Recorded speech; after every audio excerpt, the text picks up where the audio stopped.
Well, the kinder, gentler John McCain thanking Senator Reid for not voting for the bill and 25 of them not voting for the defense bill just shows how forward-leaning he is to try to get this work done. And apparently the vote we are just taking, no Democrats will now vote to move to the bill that funds the priorities that the Congress, that the Senate just set.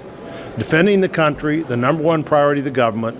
The amount of money that the Appropriations Committee for Defense suggested we spend is the amount of money the President asked for. It's an amount of money that is allowed in the Budget Control Act, which anticipated that there would be times when an equal spending between defense and everything else the government does would no longer be appropriate. And in a dangerous world, there's nothing in the Defense Appropriations Bill that violates anything that would allow us to move forward. Now, our friends, the Democrats, constantly want to talk about being for or against the sequester. The Budget Control Act and the sequester are two very different things. And if we stay within the limits in these other bills of the Budget Control Act, there is no sequester. There's no line-by-line cutting.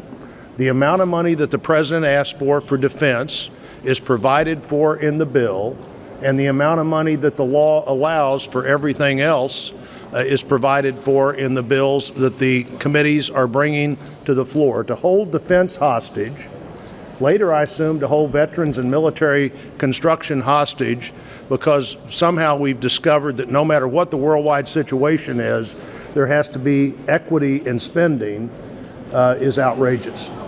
And to hold back this work, to not let the defense bill go forward or the other appropriating bills come to the floor for the first time in years.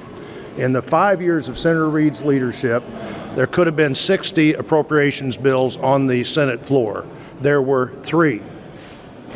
People's work, 3/60th of the time, is the batting average for the Senate led by Senator Reid.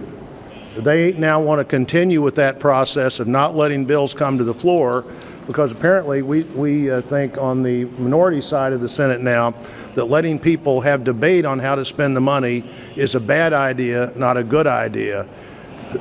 Passing the defense bill, great accolades to Chairman McCain for everything he did to get that done. But funding the defense bill now becomes equally important. Setting your priorities don't mean much if you're not willing to follow through with your priorities, and that's what the vote on the Senate floor was just about.